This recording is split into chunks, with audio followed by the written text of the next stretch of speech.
What up, Instagram and YouTube? It's your boy Salty Redcorn, and I'm back with an ill-prepared knife review video from the truck. The weather is absolutely insane here in North Carolina. We are expecting tornadoes and cyclones, and the wind speed is gnarly out right now, and there's a lot of rain. As you can see, my shirt is drenched, and you can probably hear the rain in the background, but I still want to do a review today. And today I want to talk about the Leatherman P2. This is the Leatherman Free Series, and this has been a great tool. I never carried a multi-tool before in my life, and I decided that I wanted to try, since I've been doing so much, construction work recently. So I wanted to try this thing out, and it's been a really awesome tool. So let's go over some of the features that it has. First things first, all the tools are accessible from the outside. In other words, you don't have to open the tool, open the pliers, and then pull the tools out. They're all accessible from the outside of the tool. Also, the mechanisms in this are all powered by magnets, all right? So we have some magic going on here, and it seems to work really well, especially for one-handed opening, all right? So first things first, mine is full of sheetrock dust, all right? But this is a 440C blade. This is apparently made in the United States by Leatherman. We have kind of a sheep's foot hollow ground blade with an opening hole and a portion that is serrated. So I find that very useful. You guys have heard my argument on serrations, and I think that this is a very good piece to have, especially on a knife like this, all right? If you need to get in and cut some wire, you need to cut rope, you can do it in a hurry with the serrations. And if you don't need that, you have this sheep's foot kind of Warncliffe style blade to do your utilitarian cuts, your utility stuff, cutting boxes, cutting sheetrock. As you can see, I've cut a lot of sheetrock with this thing in the absence of my razor knife, all right? Closing is very easy. Simply push in on the tab and it closes very smoothly. If you want to access some of the other tools that are behind this, you would open this, and then you could access, this is like a pry bar. Let's see if I can get it. This is a pry bar. All right. We have a Phillips head screwdriver slash bottle opener on this side. All right, so 3 tools on this side, all very, very useful. And on this side, we have a pair of spring-loaded scissors, and I think that they're very stout. These are very stout scissors. They're very excellent. Nice stainless steel. We also have a metal file, a rasp with a kind of a sharp tip, like a scraper tip. All right, so that's going to come in handy for lots of different things. If you're scraping window caulk, it is really, really coming down outside. We also have like a flathead-ish kind of another flat tool here. On this side, we have a ruler, and it's in inches and centimeters. It goes up to, it looks like about 2 inches. All right, so that can come in useful too. If you're measuring door gaps or window gaps or something like that where you don't need a large instrument for measuring, this is going to work very well, and it's definitely something handy to keep on a multi-tool. This is their all right? So I heard some people complaining about this not being the perfect awl because it's not round. But in my experience, all you really need to do is break through and push and kind of, route out whatever you are trying to open with an awl. So you can also sew with it. That's what the complaint is that it's not pointy. It's not like the perfect sewing tool. But for me, I think this all works well, all right? Some things I'd be using an awl for, like poking holes in bottles and stuff like that. I'm not going to be doing much sewing, but I think that in the case of an emergency where I had to sew, I could make that happen. So not too worried about that. And then lastly, we have a can opener. I've opened some cans with a can opener. It is sharpened on the front, and it works. It works well for opening cans. If you've never opened a can with this style can opener, it just takes a little bit of time, but you can get a clean open with something like this and be eating your rations or whatever you're going to be doing with that. So that does it for the outside tools, all right? And then we have these pliers here, and I think that these pliers are absolutely fantastic. They're built really well. Everything's very strong. The construction seems very good. You have a replaceable wire cutter here, so that can come out. You can replace that on both sides. All right. You have kind of a you know, a standard kind of plier grip here in the center, like for strip bolts, stuff like that. And then you also have needle nose for fine work, getting in, maybe pulling nails, maybe pulling finished nails, or whatever you're going to be doing with this. Definitely works good. And on the bottom side here, we have wire crimpers, so you can crimp connectors here with that little device there. We also have a deep carry pocket clip, and I thought that was awesome, having a deep carry pocket clip on a multi-tool, right? Normally these things come in like a big, ugly nylon sheath, and you hang them off your belt, and you just look like that guy, right? But this one will slide into my fifth pocket in the particular pants that I'm wearing, and it kind of hides away, right?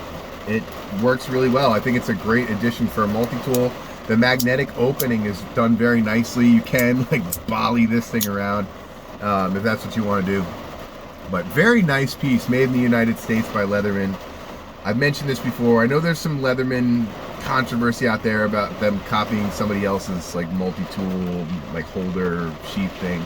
I don't know that company, so I'm not jumping on the bandwagon. I really still want to support Leatherman. I think that they've been around for a long time, building stuff in the United States, multi-tool related.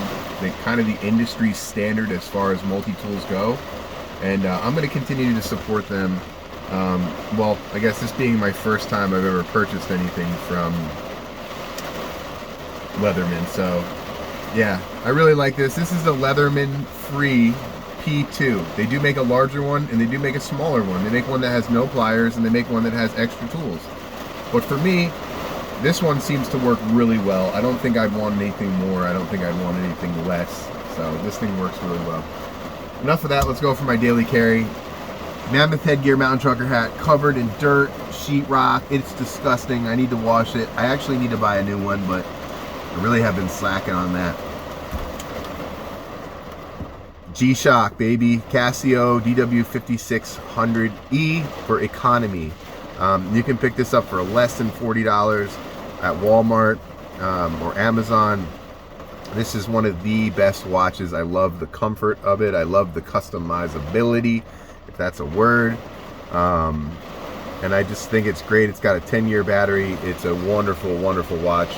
And Casio is probably my favorite watch brand of all time right now. There are some other micro brands and some other, you know, larger, more established luxury brands that I do like, but I don't own. But for me, Casio's really been coming through, and I really, really like the quality of their watches. They make a statement, and people, even watch snobs, respect Casio, right? So Casio is a god-tier watch. Fantastic pieces, all right? I'm carrying the Robivon Aurora A29.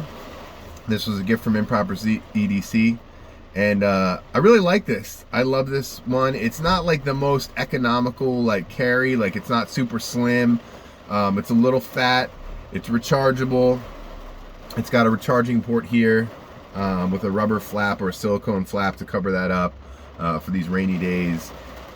It's probably not as like ergonomic in my opinion as like some of the Olights, but I really like it. I think it's a nice, it's more of a nicer build quality, if you can understand what I'm saying. It's definitely a more solid piece. It feels more well put together, more solid. It also has tritium inserts here, so if you can't see in the dark. And it also has a lanyard hole and a deep carry pocket clip. So this is a really good piece, and it's very, very bright. See, I mean, I could blind you out right now. This is extremely bright. I don't know the lumen count on this, but awesome piece. And then I am rocking Mybaddadventures stuff, all right? So Mybaddadventures, he gave me this knife, right? He originally gave me a green one months back, and I sent it to Choir Boys Cutlery for review, and it got stolen in the mail, right? So that was a big bummer. I was definitely upset about it. My plan for that was to add the Spidey hole. And so the day he sent this, this is a replacement. He was generous enough. He's such a generous person, and he's been so good to me. You know, the day that I got this, I got home, pulled the studs out, and I went to work with my carbide bits, and I made the hole. It's just something I wanted to do. Did it make the knife any better or worse? I don't think so, but I like it. I think it looks cool. I plan to, from here, acid stone wash the blade, or at least do an acid wash on it. I might not stone wash it, and probably follow suit with some kind of colored hardware on here. Probably, you know, bronze or purple colored hardware I will do. And look forward to maybe possibly way down the road sometime buying a deep carry pocket clip, because I really like this knife. I was using this knife to cut R13 insulation, so it's got a lot of black on it from the goo that comes off the R13, and it served me really well. I really like the Scorpion lock. I like the way it opens and closes. I just like everything about this knife. I think it's a really neat piece. It's unique, right? It's probably not the most, like, it might not be the most user-friendly, or it might not be the slimmest knife, or the most practical knife, but I do like just about everything about this knife. It is a really neat piece. Andrew Demko did a great job. He's a great designer, and I want to thank Mybaddadventures for that. Also, another Mybaddadventures piece, Mybaddadventures. I don't know why I keep saying Mybaddadventures, but Mybaddadventures sent me this for like a long-term review, which I'm very grateful for. Essentially told me, like, keep it, but you know, I just, he's too good to me, so I see myself sending this back at some point in time. I love this thing. I absolutely love this knife. This is the Benchmade Hidden Canyon. It's a fantastic, awesome piece, and if you don't know about it, check it out. S30V. This one has been customized by me. I did kind of a relic wash on here, which is like my version of, like, I don't know, I did like acid on it, and that's all I did. I did acid, and I kind of let some spotting happen on it. I tried to not do a perfect job on it, because I thought this knife looked like an old thing. I just saw this as like a kind of a relic-y thing. This kind of looked like a barrel wood to me, so I was like, you know what, this shiny blade isn't the way I envisioned the knife. I really wanted to see it looking old, right? So that's what I did. And it comes with this beautiful leather sheath, and I'm rocking this today. So I'm like, my bad, adventured out. It's my full thing. All right, I'm about to go to work. I'm about to eat some oysters for breakfast. You guys know I get down with the smoked oysters, and I'm about to have a green Red Bull. So if you like this kind of video, smash the like button, hit the subscribe button, tell your boy Salty Red Corn what you want to see, and I'm going to do my best to make it happen. Thank you to everybody that supports my channel. I really appreciate everything. Go check out Tactical Everyday Dad right now. He's got a sale on his brand new Arctic version of the Grizzlar. It's probably one of the best fixed blade knives I've ever handled in my life, and I'm very excited to get my Kermode in the next couple days from him. So go buy those things now while they're available, or you're going to be sad that you missed out. All right. So until next time, stay fresh, stay dry, stay away from tornadoes, and stay sharp. I'll see you guys later. Peace.